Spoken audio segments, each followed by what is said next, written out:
So, girls, after completing the properties of thiophene, we are over with the methods of preparation and synthesis of different five-membered heterocycles. But one important thing which we want to discuss is the orientation of electrophilic substitution in five-membered heterocycles. हमने pyrrole, furan, thiophene पढ़े और सब में बताया कि जो electrophile है that attacks eight position 2. तो नाउ द क्वेश्चन इज कि why the attack occurs at position 2 and not at position 3. So we will look at the various intermediate structures which arise when attack occurs at position 2 or at position 3. So first see, I take an example of pyrrole over here. We can take anything, furan or thiophene. So when electrophile attacks on pyrrole ring, and if it attacks at position 2, the first carbocation generated, which is intermediate, is this one, number 1. You can see that कि यहाँ पे attack हुआ है, electrophile is positive charge रहा है, तो अगर ये वाले सारे इलेक्ट्रॉन की कंसंट्रेशन इस कार्बन पे हो जाती है, electrophile will attack eight position 2 और नेचुरली पोजीशन 3 पे क्या आ जाएगा, डेफिसिट हो जाएगा इलेक्ट्रॉन का and it bears positive charge. Now different resonating structures are formed by 1-3 shift. यहाँ से इलेक्ट्रॉन शिफ्ट हुए, positive charge comes at position 5 और लास्ट स्ट्रक्चर में जो हेटेरोएटम है, जो कि इस केस में नाइट्रोजन है, वो अपना लोन पेयर दे देगा इस पॉजिटिव चार्ज को न्यूट्रलाइज करने के लिए और खुद क्या हो जाएगा, पॉजिटिवली चार्ज हो जाएगा. So these 3 resonating structures are formed 1, 2 and 3. Now if attack occurs at position 3, तब क्या होगा. अब यही इलेक्ट्रॉन्स जो डबल बॉन्ड के हैं, अगर सारी इलेक्ट्रॉन डेंसिटी इस कार्बन पे पोजीशन 3 पे शिफ्ट हो जाती है तो electrophile will attack eight position 3 और 2 पे क्या आ जाएगा, पॉजिटिव चार्ज, क्योंकि सारे इलेक्ट्रॉन इधर शिफ्ट हो गए तो 2 पे आ गया पॉजिटिव चार्ज. अब रेजोनेटिंग स्ट्रक्चर्स क्या बनेंगी कि लोन पेयर ऑफ नाइट्रोजन अपने इलेक्ट्रॉन देगा और खुद पॉजिटिव चार्ज का हो जाएगा. ठीक है, तो इस तरह से ये 2 रेजोनेटिंग स्ट्रक्चर्स बनती हैं जब अटैक अकर्स एट पोजीशन 2. तो क्या देखा हमने कि जब पोजीशन 3 पे अटैक होता है तो 3 रेजोनेटिंग स्ट्रक्चर्स बनती हैं इंटरमीडिएट कार्बोकैटायन की, और जब पोजीशन 3 पे अटैक होता है तो only 2 resonating structures are form. More the number of resonating structures, more the energy released and so more the stability. तो इसलिए पहली बात क्या हुई कि orientation of electrophile is to attack on position 2 preferably then at position 3.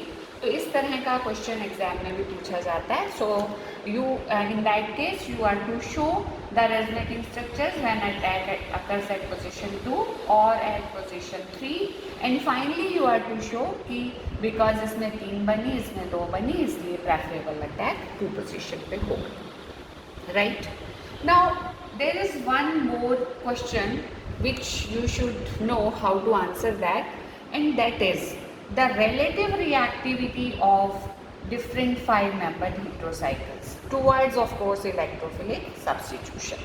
मतलब कि now the question is कि arrange pyrrole, furan and thiophene in decreasing order of reactivity. ऐसे increasing भी पूछा जा सकता है, but any trend कि how will you arrange different 5-membered heterocycles in order of their reactivity. अब अगर मैं इसका जवाब तुम्हें पहले बता दूं तो सबसे ज़्यादा रिएक्टिव क्या है, pyrrole, next is furan and least reactive is thiophene. You can see reactivity order is of the order of 10 raised to power 18, this is 10 raised to power 11 and this is 10 raised to power 9. मतलब most reactive is pyrrole and least is thiophene out of this 3. अब ये कुछ anomalous है behaviour, तो हमें explain करना है कि ये रिएक्टिविटी ऑर्डर कैसे शो होता है. ठीक है, जब हमने रिएक्शंस पढ़ाई उनमें तुमने देख लिया कि थायोफीन लीस्ट रिएक्टिव है और उसमें हम बड़ी मॉडरेट सी कंडीशंस यूज़ करते हैं, नॉर्मल कंडीशंस यूज़ करते हैं. एसिड भी यूज़ कर लेते हैं। और जब हम पायरोल की रिएक्शंस पढ़ते थे तो हमने स्पेसिफिकली कहा था कि हमें टेम्परेचर बहुत लो रखना है, प्रेशर बहुत लो रखना है, नहीं तो रिंग रप्चर हो जाती है, राइट। अब now we have to explain कि ये रिएक्टिविटी ऑर्डर कैसे आया। This is some 5-membered heterocycle X. Now here X can be NH अगर मैं पायरोल की बात करती हूँ, और इट कैन बी ऑक्सीजन अगर मैं फ्यूरेन की बात करती हूँ, और it can be sulphur if we talk of thiophene. तो हेट्रोसाइकिल पे जब पोजीशन 2 पे हमने ये भी बता दिया कि 2 पोजीशन पे ही ओरिएंटेशन, इलेक्ट्रोफाइल का अटैक होता है तो 3 रेजोनेटिंग स्ट्रक्चर्स बनती हैं, जैसे हमने पायरोल में दिखाई थी, ऐसे ही हर हेट्रोसाइकिल में ऐसे 3 रेजोनेटिंग स्ट्रक्चर बनेंगे। नो डिफरेंस, जो ऊपर दिखाया वही यहाँ है, राइट। अब ये आउट ऑफ दीज 3 जो ये 3 इंटरमीडिएट की कार्बोकेटाइन की रेजोनेटिंग स्ट्रक्चर है, उसमें मोस्ट स्टेबल जो स्ट्रक्चर है वो स्ट्रक्चर 3 होती है। उसका कारण क्या है कि इसमें हर एटम का ऑक्टेट इज कंप्लीट। जैसे यहाँ पे ये जो रेजोनेटिंग स्ट्रक्चर्स हैं, इसमें कार्बन पे पॉजिटिव चार्ज है तो कार्बन का ऑक्टेट कंप्लीट नहीं है। इसमें किसी भी कार्बन पे पॉजिटिव चार्ज नहीं है। यू विल से कि हेटेरो एटम पे तो है, लेकिन हेटेरो एटम पे ऑलरेडी एक लोन पेयर ऑफ इलेक्ट्रॉन था ऑक्टेट के अलावा, सिर्फ वही गया जब पॉजिटिव चार्ज आया, तो हेटेरो एटम का ऑक्टेट अभी भी कंप्लीट है। तो कोई भी इंटरमीडिएट हो, चाहे वो इंटरमीडिएट हो पायरोल का, चाहे थायोफीन का, चाहे फ्यूरेन का, और चाहे वो थायोफीन का, इन सब की ही 3 ऐसी रेजोनेटिंग स्ट्रक्चर्स बनेगी, और जो थर्ड वन वाली है वो मोस्ट स्टेबल होगी। Now this third A is the most stable intermediate for pyrrole, and this third B is for most stable intermediate for furan, and third C for the thiophene. अब जितनी इनकी stability ज़्यादा होगी, sort of जब electrophile ने attack किया, these are the reactants, and product बनने से पहले दीज आर द इंटरमीडिएट। अगर ये स्टेबल होंगे तभी आगे प्रोडक्ट बनेगा, तभी इनकी आपस में रिएक्शन होगी। Out of third A, B and C, which is most stable, वही सबसे ज़्यादा रिएक्टिव हेट्रोसाइकिल होगा, क्योंकि उसका कार्बोकैटायन सबसे स्टेबल बन रहा है इंटरमीडिएट। अब हम देखते हैं कि out of nitrogen, oxygen and sulphur, nitrogen की इलेक्ट्रोनेगेटिविटी कम है, तो मैंने लिखा नाइट्रोजन इज लेस इलेक्ट्रोनेगेटिव। तो अगर कोई इलेक्ट्रोनेगेटिव एटम होता है तो वो अपनी तरफ इलेक्ट्रॉन अट्रैक्ट करना चाहता है, मतलब वो नेगेटिव चार्ज बियर करना चाहता है, ना कि पॉजिटिव। अब नाइट्रोजन क्योंकि लेस इलेक्ट्रोनेगेटिव है तो वो पॉजिटिव चार्ज को फिर भी काफ़ी हद तक एकोमोडेट कर लेगा इजीली। इसका मतलब उसका इंटरमीडिएट, मतलब third A is stable one. Oxygen जो है, हम जानते हैं कि ऑक्सीजन तो बहुत इलेक्ट्रोनेगेटिव एटम है, ठीक है, तो वो पॉजिटिव चार्ज बियर नहीं करना चाहता। अब इसमें आ तो गया पॉजिटिव चार्ज, लेकिन this is not a stable intermediate as compare to 3A, तो इसका मतलब intermediate 3B is less stable.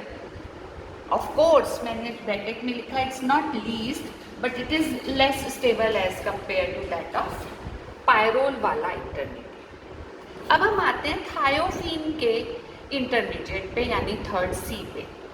अब जो ये सल्फर एटम है, अगर हम पीरियोडिक टेबल के हिसाब से चलते हैं तो नाइट्रोजन, ऑक्सीजन, और उसके बाद आती है फिर फ्लोरीन, और ऑक्सीजन के नीचे ग्रुप में आती है सल्फर। जैसे इसमें नाइट्रोजन के बाद फास्फोरस, में फ्लोरीन के बाद chlorine. We are not concern with phosphorus और फ्लोरीन और क्लोरीन, तो इसलिए ये हम नहीं मेंशन कर रहे। तो ये हमारी पीरियोडिक टेबल होती है, जिसमें हम कहते हैं कि ऐसे इलेक्ट्रोनेगेटिविटी इंक्रीज होती है और ग्रुप में इलेक्ट्रोनेगेटिविटी डिक्रीज होती है।